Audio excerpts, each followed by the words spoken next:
into the Gator Report, brought to you by Intech. This morning we're here with Coach Goodspeed after a hard-fought battle against River Ridge last night. Coach, just your overall assessment of the team's performance from last night before we dive in. Well, first off, good morning, and then I'm glad we could do this over Zoom today. I miss you being here, but I know you're business traveling around, so let's. I always like getting up with you and talking some football. So overall, I mean, there's three phases in the game, and generally you want to win 2 out of 3. Obviously, you're fighting to win all 3 of them. I felt like after the film, I came home right away and started breaking down the film, just because that's football to me. It's hard to sleep after games, win or lose. But defensively, I think we're +2 on the turnovers. We didn't turn over the ball at all, but we were +3. Yeah, you had the interception. I think it was Jake Mason, and then you had the one down the sidelines, number Perez. 4. Yeah, Perez, and then you had the pick 6. And the pick 6, Patrick Monger. Yeah. Yeah. So, obviously they did a great job on defense on there. Offensively, we sputtered a little bit moving the ball. We took a lot of bad penalties, and not just a hold or anything, but just a structural lining up properly. So especially in the first drive. So every possession counts. And I think that our first possession really kind of got us behind, because now we're minus a possession just because of our penalties. But, even all those penalties, we got 3rd and 15 and we still came back from it. But the thing that really, I think, hurt us the most was special teams. We didn't have a very good performance on special teams. And kickoff return, punt return, punt. That's the thing that we couldn't flip the field with. If we got, if offensively we pried it out of the end zone, we would kick and it was, they had a good return on it, or in kickoff. They had great field position to start, and it puts your defense in a bad position. And then when you're trying to do a field position battle, you can't flip that field back and forth. So that's the area that needs to be addressed quickly. I would agree that it was a field position issue with special teams, but just on the points on special teams, you had a missed extra point on special teams, gave up the punt return, and a missed field goal. So just field position one thing, but the straight up points on the special teams was pretty glaring. Well, the extra point is frustrating. We got to be 100% on those.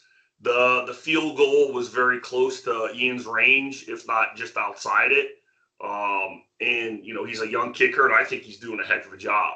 We put him in a tough position, and I think he gave his best effort. And 4 more yards, it would have been in. It was close.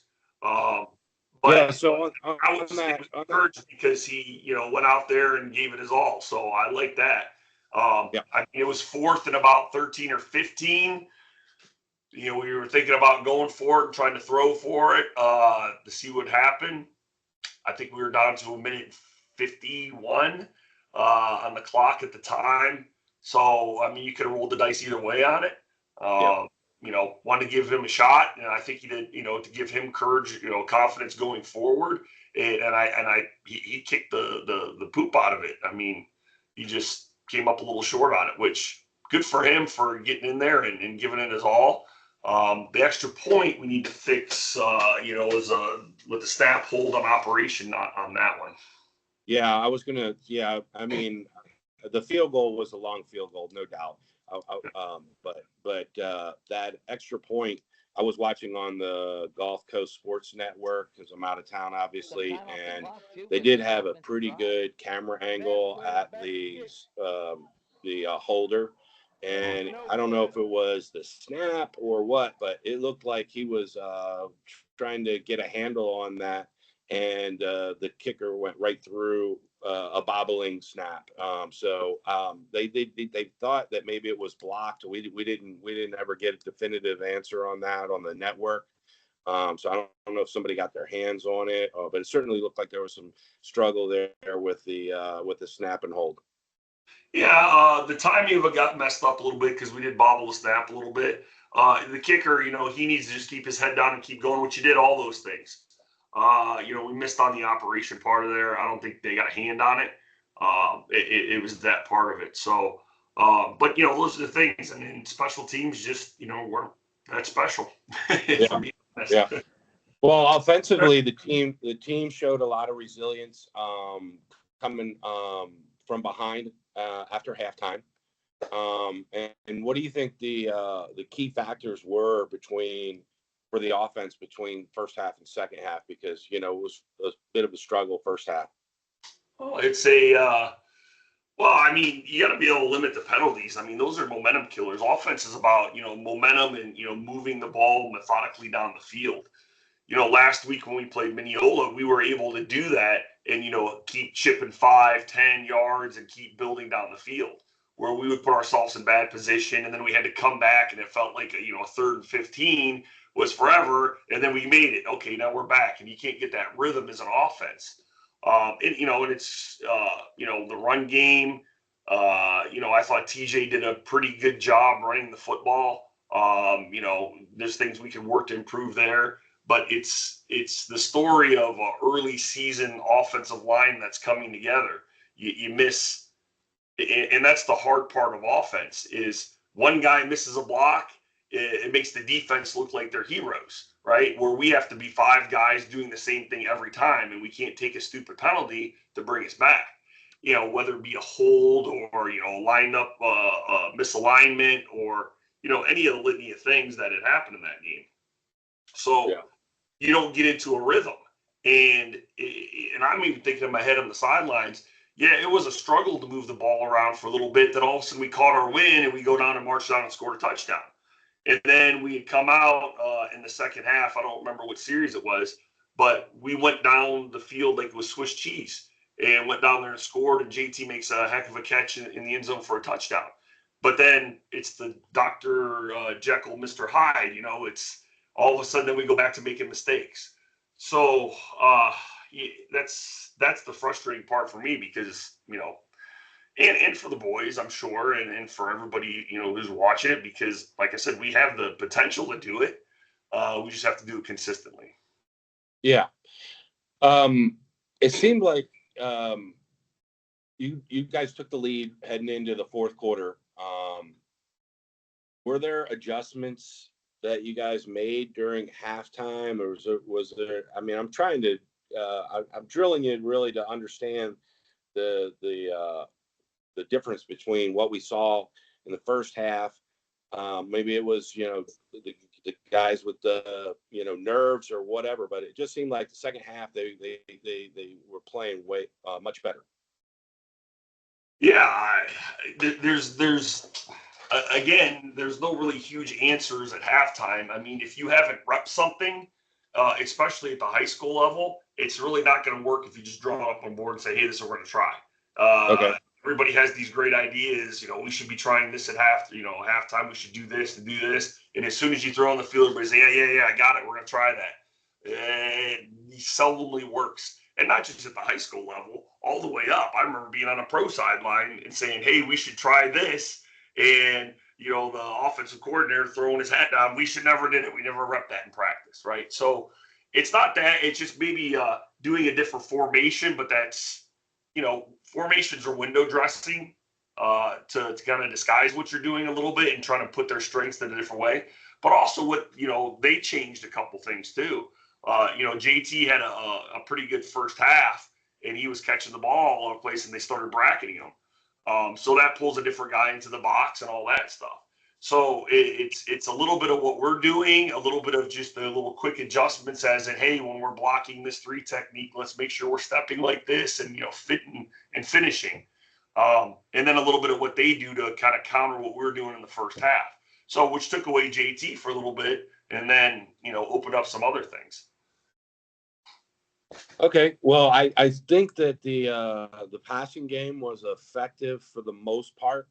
There were the balls. There was a few 50-50 balls that I probably was holding my breath when he let it go, and luckily they weren't intercepted. But we didn't come down with them either. And but I thought overall the passing game was pretty effective. How would you evaluate quarterback's performance and the receiving core's performance last night? Well, yeah, overall, I'd say they did a pretty decent job with it. Starting with the protection first. I mean, we can protect. I think we took one sack on which was going to turn into a boot. Um, they just came off the edge and didn't really bite on the fake on it. Other than that, our he really didn't face that much pressure. He pulled it down a couple times and ran chance. And, it's a good decision. Sometimes not a great decision, just to kind of in the pocket a little bit to make sure a receiver pops open late. But I thought overall the protection was pretty good. As far as the routes, I think we're good. We wanted to take a couple shots down the field because we got to stretch them a little vertically. We had a nice play action drawn up for them that I think worked. We just underthrew it a little bit. And but the short game and the intermediate game, I mean, it was there all night, our flats, and I thought Chance did a good job making reads, protecting the football. I mean, when he threw the 50-50 balls, I mean, it was either going to go to us or incomplete. So that's where you want it to be. So I thought he did a good job with that, kept his feet around. I think he does a great job moving around in the pocket and trying to, especially when we get on the edge of things and throwing on the run. I think he does a great job with that. Yeah, he's got some confidence in his ability to avoid the the rush. That's for sure. He squirts out and squares up and gets the ball downfield. Very impressed with that. Let's talk about the defense. You know, you held them to 7 points in the first half. I think everybody thought this was a winnable game, but it was going to be a tough game. I was pretty impressed with the overall performance of the defense. They had like you said, not great field position that they had to deal with most of the game, and they kept them down the whole first half to 7 points. I think everybody was pretty impressed with the defense. What were your overall thoughts of the defense? Yeah, no, I love it. They're flying around, having fun, and doing what they do. My only comment after the game is we just have to finish our tackles. Sometimes I see, one guy wrapping up, and sure, are we going to get him down or not? But I'm a believer in game tackling. There's a party at the football, everybody's invited. I want all the guys around there, and I think we pulled up every now and again, thinking that the guy's going to go down, and I think his number was 11. I mean, he was slippery. Their running back, he would spin, break a tackle, do a lot of things that we just have to be more around the football on that. But overall, I mean, they were hitting pretty good. The defense was getting after it, and they created 2 turnovers for us. Yeah, and as the game progressed, River Ridge was able to score pretty quickly in the second half, and they kind of gained some momentum there. What did you see? What was happening there? Was it just a factor of our defense being out on the field too long, or was there something else that you might have seen?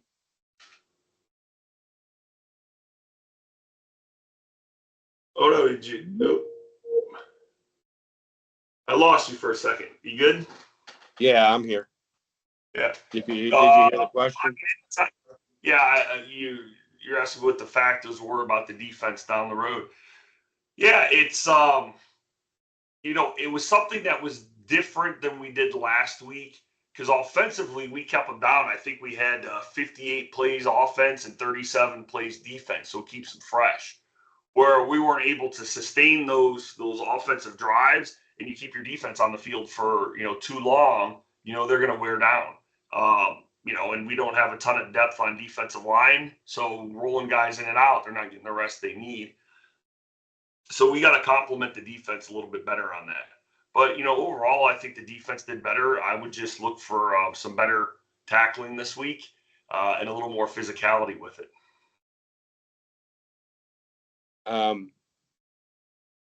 The score at the end of the first quarter was 7-0. We talked about that. And you talked a little bit about, the sputtering there of the offense. I think really getting the offense off to a good start, that time of possession, that you just talked about with the defense is going to be critical moving forward with some of these games. So how do you, what kind of things can you do to is it a matter of, more higher percentage throws, or what do you do to kind of adjust things to get a better start on the initial drive? Well, it's about, as we go forward offensively, it's sustaining and finishing blocks, being on the right guy up front for the run game. Yeah, I would say there's a better opportunity for higher percentage throws, but the throws that we had, we hit a wheel that was close on there, and then we took a shot with a post on the center of the field, which we talked about all week with how the safety plays aggressively. We figured that'd be a pretty good chance of a completion for us with JT getting under it. So yeah, there's some things we could probably do better pass wise, but my thing is most importantly is getting the run game going and sustaining and finishing blocks, because ultimately that's what kind of put us in position to win at Lake Mineola, was moving it down the field and being able to open up all that stuff. So we need to finish the blocks. We need to make sure our run game is intact. Yeah. Well, you went into the fourth quarter with the lead. We were all hyped up watching that, expecting a strong finish, and the Knights just wouldn't go away. And it was a tough, hard-fought battle, 1-point game. Certainly no moral victories and all that good stuff, but some good flashes by several players on both sides of the ball. Who stood out to you? Who do you think had a pretty good game last night? Offensively, I thought Skeeter did a pretty good job up front. Cole did some nice things. JT, I've been impressed with him. I think he's a phenomenal football player. Does what he's asked for, doesn't complain, just gets the job done, and he looks like a guy. Same thing with Clemente. I think he does a good job with everything. Made a couple mistakes out there, but he's always fighting. He's a competitor. I thought Chance did a lot of good things out there, Houston, and a lot of stuff that we could build on. Defensively, obviously our two corners played well. Pat and Josh, Volstead. I think I lost you for a second again. Yeah, I'm here. Yeah, good. Volstead, he's a warrior at middle linebacker. He doesn't say much. He just goes after and hits, and he's got blood running down his arm, and they just tape him back up and put him in. So I love that physicality out of him. When I see that, I would say did a good job was Dean with his punts. He kicked really well. We've been searching a little bit for a punter, and he was getting his feet wet last game, and I thought he did a pretty good job punting the football. So there's a lot of strong performances, and there's a couple ones that we need to get better at, and that's football. It's football in a nutshell. I think another thing that we need to take a look at too is we go up 20-7, and we're all excited on the sidelines. The stadium's a bunch of emotion, and maybe we pulled back a little bit at that. We took the foot off the gas, and we were constantly in a struggle in that first half trying to go, and we're all grinding and charging, and then all of a sudden we're up 20-7. We're feeling pretty good about ourselves, and I think everybody on the sideline says, well, now the floodgates are going to be open. Well, I mean, good job by River Ridge and Coach Reed, who I'm great friends with. And I knew that's who he's been coaching up, and we kind of took our foot off the gas a little bit, and the started with we had momentum going, and then that kick return for a touchdown. I mean, it just sucked all the air out of you. Yeah. So, I mean, that's something that we can really learn from going forward. Yeah. Yeah. Well, speaking of going forward, you guys go on the road for your next game, right? Yep. We're at Cypress Creek. And just looking forward at that game, what do you think the keys to that game are going to be? Well, it's going to come down without looking and studying up on them right now. I don't know what they're doing exactly. I mean, I spent all my time last night until about 5 in the morning looking at the game to see where we could get better at.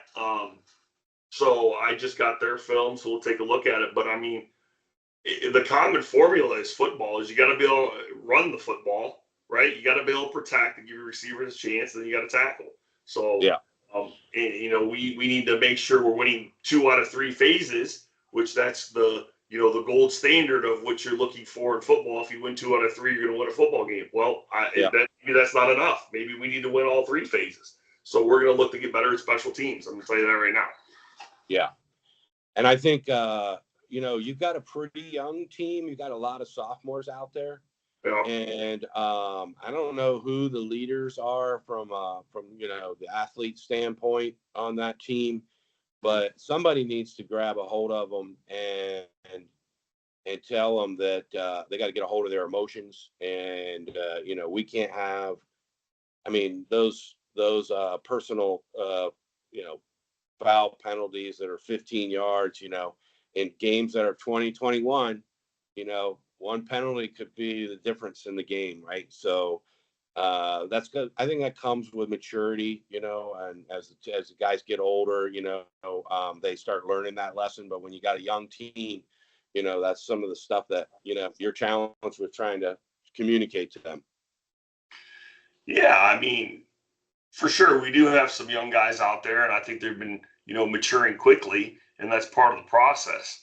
But yeah, absolutely. I mean, that has to be cleaned up. I mean, it'd be interesting to see how many penalty yards we did have. I do have some stats for you from last night.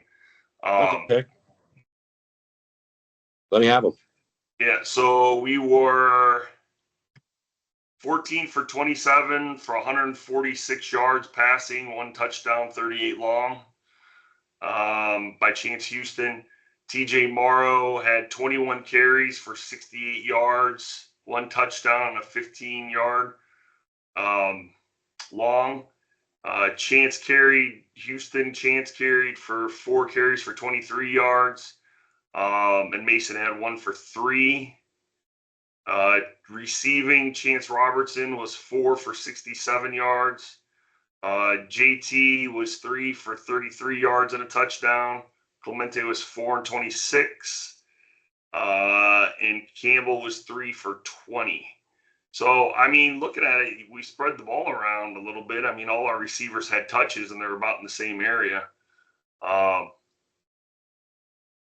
It just comes down to we need to, have a better ground attack. Yep. And you were able on defense. I think you had maybe 3 sacks. I know you had at least 2 sacks. And